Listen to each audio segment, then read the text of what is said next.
Hello everybody and welcome back to my channel. In today's video, I'm going to be talking about a very hot topic, and that is working from home with kids. How do you do it? So if you're in a situation where you're wondering, how the heck do you get work done when your kids are around, then keep on watching. If you just recently have started to work from home with your kids, give this video a like so I know, so we can support each other. So for a few years at my corporate job, I worked a few days a week at home and my kids were there. And then when I transitioned and started my own business, I am now working from home with my kids even more than I used to. So I've had to get really good and refine all of these skills to make sure that I am the most productive. And I really want to share these with you because I know they're going to make a huge difference in your productivity working from home with kids. All right, my very first tip is to have a schedule. If you do not have a schedule for you or your kids, good luck. Nothing is going to happen. You are not going to get anything done and you are going to be so incredibly frustrated. So this is the number one most important thing. All those other tips, yeah, they're great. They're not going to help you unless you have a set defined schedule for both you and your work time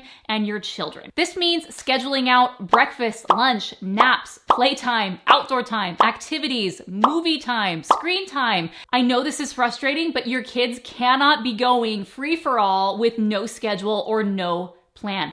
Bust out an Excel spreadsheet, or heck, just even in the calendar of your phone, and block out the different times on when your kids are going to be doing different things. And then in a different color or a different calendar, you can map out what you're going to be doing for work during each one of those time blocks. Since you're working from home and your kids are going to be there, you just need to realize that your work schedule is not going to be a traditional 9 to 5, because you cannot just sit on a computer or whatever you're doing for 8 hours and assume that the kids are okay in the other room. Kids do not work that way. They are going to come in all the time. So if you have a schedule of things that you're doing and then the kids are doing, it's going to help make things go much smoother. Kids love schedules. They love routines. So by having this in place, it just makes them know what to expect and you know what to expect. So that way you're not frustrated with random bombardments or interruptions because you are planning for that. So for example, what I do for this is I wake up really early and I start working around 5:30. I know my kids are gonna sleep until 7, so I have 1.5 hours to work during that time. Then we do breakfast together. I'm not working during this time. And then we schedule out different activities that they can do on their own and I can be nearby, but I can at least be getting some work done.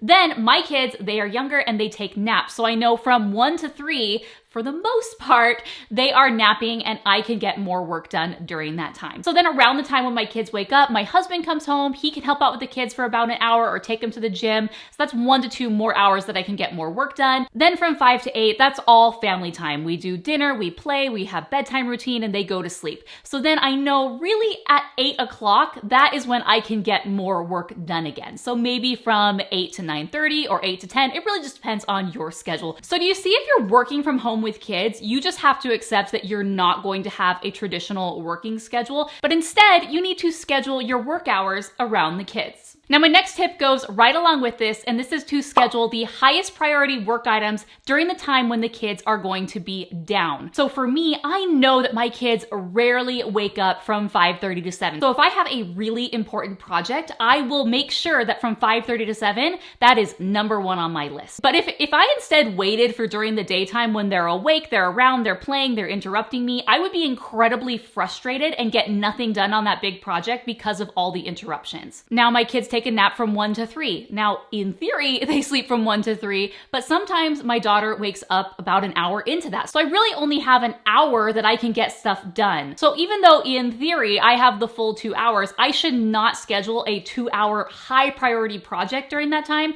because there is a probability that I really only have 1 hour. So what I would do is I would take all of my different work blocks during the day and I would order those from the lowest probability of being interrupted to highest probability of being interrupted, and do the same thing with your work tasks. What are the highest priority things, the most important that need to be done, to the lowest priority? And then I would match each one of those to a time block so that way I can get stuff done. So what I like to do for those work items that are very low priority, they're easy, they don't require a lot of effort, is I do those during times when I can be with the kids. Things like answering emails. I can be answering emails on the table while my kids are sitting and doing puzzles or playing games or blocks. That way, if the kids come up to me and interrupt me, it's not a big deal because it's just email. So kind of plan your day accordingly. Things that it's okay to be interrupted, you can still work and do those near the kids. Things that absolutely under no circumstance can you be interrupted, do those during a time when you know the kids will be sleeping, away, or not around. Now, my next tip is to communicate your work schedule with your team.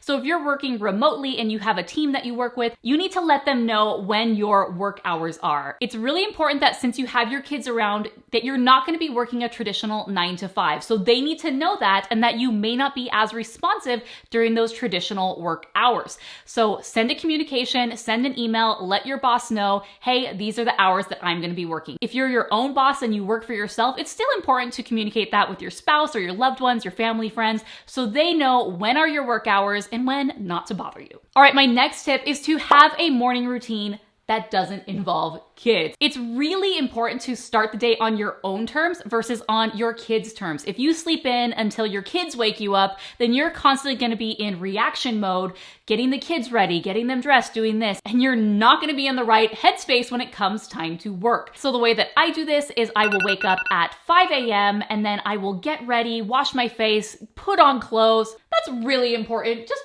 put on regular clothes, get ready for the day, because your productivity in PJs is just like 50%. But get ready for the day so that way you feel refreshed, you feel like you are ready to go. Depending on your family, you could get some work done during this time. But really, starting the day on your own terms is so important. So please, please, please do this. If you want to get so much more done during the day with your kids around and be incredibly productive, then you have to have a morning routine. All right, my next tip for getting work done with kids around is to have a designated workspace. So if you have an office with a monitor that you can connect your laptop to, or whatever it is, have a space that you can go, and that is your workspace. That is your work zone. And you need to communicate this with your kids. You need to let them know that this is where mom or dad gets work done. Just by having a designated space will make it so much easier for you to get in the zone, to be productive, versus sitting on the couch, sitting on the bed, doing it on the counter. Whoa, please don't do it on the counter when the kids are around. Versus working on your laptop on the counter, having that designated space will just make it so much easier for you and for your brain to know that it's work time. Now, my next tip is to have special activities on hand that you can pull out in a time of crisis or a time of need. Let's say you have an emergency conference call that you have to hop on, or something happens at work and your kids are right there. You can pull out some sort of activity or game, something that they are excited to do that they can do independently. These are special activities for crisis mode, but you can't have these every single day. It might just be hard to continually have new exciting things to keep the kids' interest. But again, plan ahead and have these very, very special things done ahead of time, and also kind of anticipate how long these activities are going to take.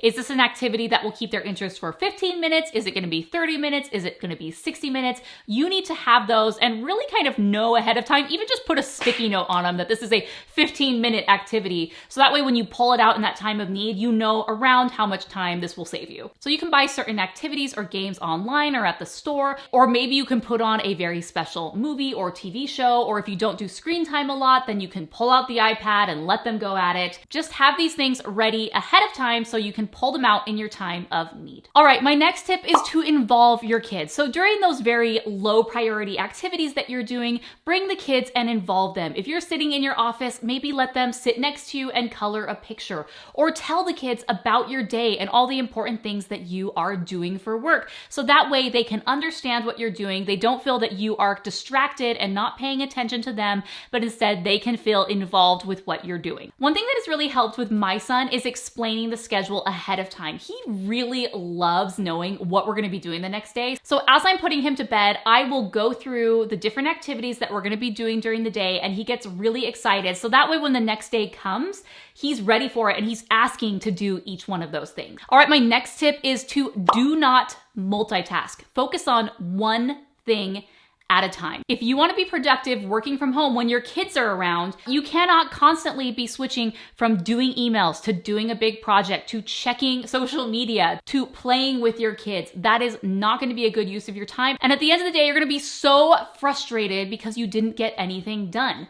So you need to focus on one thing at a time. You're doing emails. You're doing that big project. you have a conference call and no distractions whatsoever. Phone in airplane mode, put your phone in the other room, turn off the TV, turn off that movie that's playing in the background, turn all of that off so you can just focus. This will help increase your productivity so much, and you will get a ton more done with your kids by doing this. So another thing with not multitasking is to make sure that you are paying attention to the kids when you need to pay attention to them, and you're paying attention to work when it's time to work. Your kids are going to be very rowdy and disruptive if they feel that your attention is being pulled to something else. So if it's lunchtime, computer off, work is off, and just do lunch with your kids. If it's playtime and you have 30 minutes of play outside, just focus. Don't have your phone. Don't be checking emails. Just focus on the kids for those 30 minutes. So that way, when you transition to more structured time for the kids, whether that's watching a movie or doing homework or doing an activity, a puzzle, whatever, they can then focus on that and feel that it's okay that they can do this independently because they've already had a lot of time with you as the parent.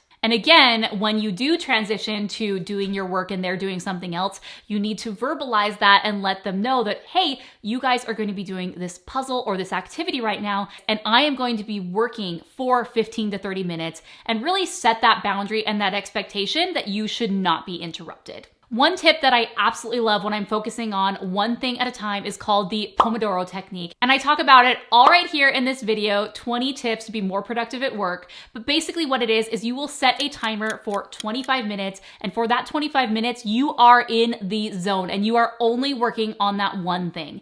And then you have a 5-minute break, and then you continue and you do another 25 minutes. Now, when you're working from home with kids, it will be harder to do these back to back to back. But if you can at least get one 25-minute session in, that is going to be a huge increase to your productivity. All right, my next tip is to really stop right here and to set the expectation that things are not going to go perfect. And you need to be okay that despite doing all of these things, it's not going to go as planned.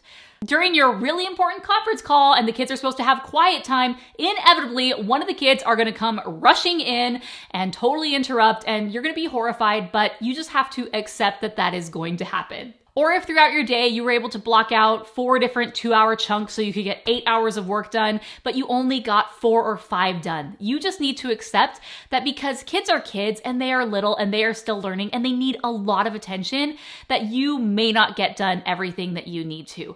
Don't beat yourself up over it. Don't get mad at the kids for it. Just accept it and be okay that this is the situation when you're working at home with kids. Let's take another breath because you're gonna need lots of them. All right, and my very last tip is to get help. This may not be possible for everyone, but if there are certain times when you really need to have the kids go to someone else's house, to have a family member take them, or to have them go to a babysitter for half a day, have your spouse come home, just get the help that you need. Especially if you have a big project or deadline coming up and it just doesn't feel like you have enough time to get done what you need to ask for help for other people. So again, if you can do drop-in babysitting for a few hours, or you have someone a few days a week who can watch your kids, or if maybe your spouse or loved ones can watch the kids after they get done with work, just whatever you do, recognize the need for help and just ask. That being said, if you do all of these tips, I can assure you that you will be more productive when you are working from home with kids. All right, guys, that is my video with my top tips on how to get more work done and be more productive when you are working from home with kids. Let me know in the comments below what is your favorite tip, what you're gonna start doing, and be sure to let us know your tips down below so you can share the wealth with other working parents who are in the same situation. We are all in this together and we can use all the help that we can get. If you like this video, be sure to subscribe for more productivity tips and working from home tips, working parent tips. I got you. That's all I have for today. Good luck. You got this. Morgan believes in you. Just remember that you can do this, okay? Don't let the kids make you go insane. Use these tips. You'll be okay. That's all I got. I'll see you next time.